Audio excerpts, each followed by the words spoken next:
with the you know, with the baseboard heaters or whatever, and go from there. You know what I mean? And then next spring put in a good, because I don't want to put in a cheap stove. Like, yeah, you can find stuff for free and stuff like that, and that always helps. But a lot of times it's like, okay, it's never exactly what you need. You know, it's not about what I want; it's what I need, right? I don't need it. I can get a free furnace, but it's like it's the size of like the print of this thing weighs probably 800 pounds.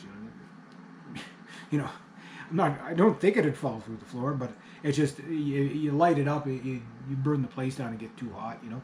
So you have to have, you know, I got to calculate all my floor space, how much for heating. I can't put heat in the basement, which would be the best spot for it, but I can't really do that either. Well, I could, but you know, the problem would be that you know, well, I don't know. That wall there, you know, there is a spot where I could probably do it, but you know, if it floods, you know, in the spring, you know, and I got, you know, like 2 feet of water, you know, flooding out my wood stove, yeah, that's probably not going to be so good.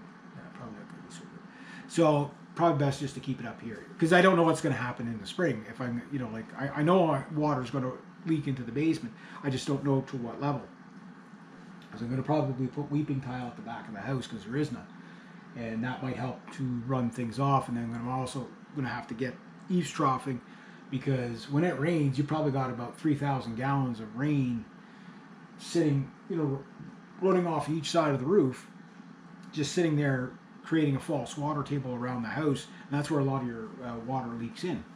But my dad said years ago, and mind you, you know, it's no other place, you know, that the water would normally channel off that way or that way by keeping all the brush trimmed and everything like that. So that'll probably help. It probably won't eliminate it, but it'll probably keep it from being Niagara Falls in the basement. Because that's the biggest issue, right? That's the biggest issue. Next is just stay on top of things and, you know, film as many projects as I can. I think you guys are going to probably like some of the content that's going to be coming out. Well, I don't know. I don't think it's going to change that much. It's just going to be more of it. I don't think it's going to be any better. It's just going to be more of it. So there's that. You know, with me, you get what you get. But anyway, yeah. So I'm super stoked about the place. I'm gonna go get cleaned up.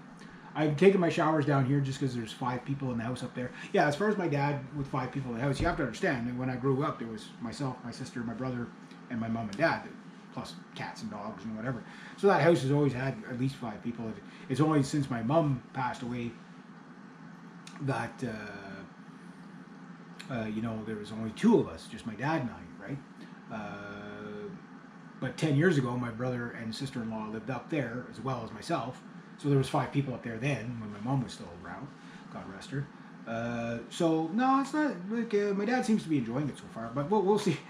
I'll tell you in 6 months how he feels about it. I know there'll be no change with me because, like, I'm a pretty, you know, like what I'm like to live with on day 1 is what I'm like to live with on day 10,000.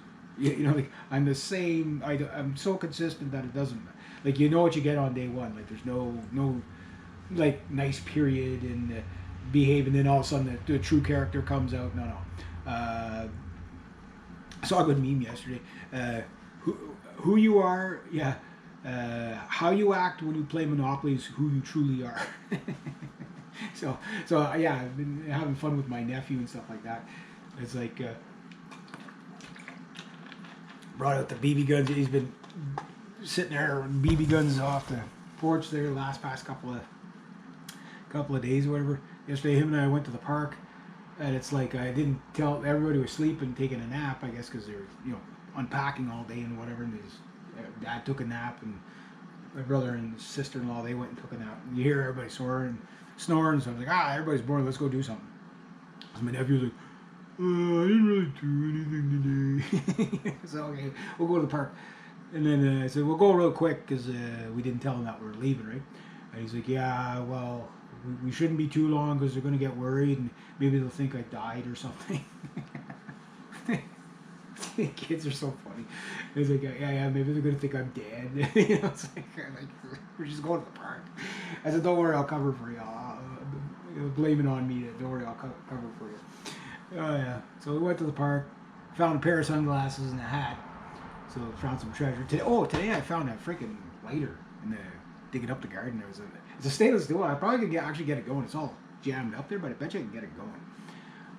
God knows how long that thing would have been in the ground.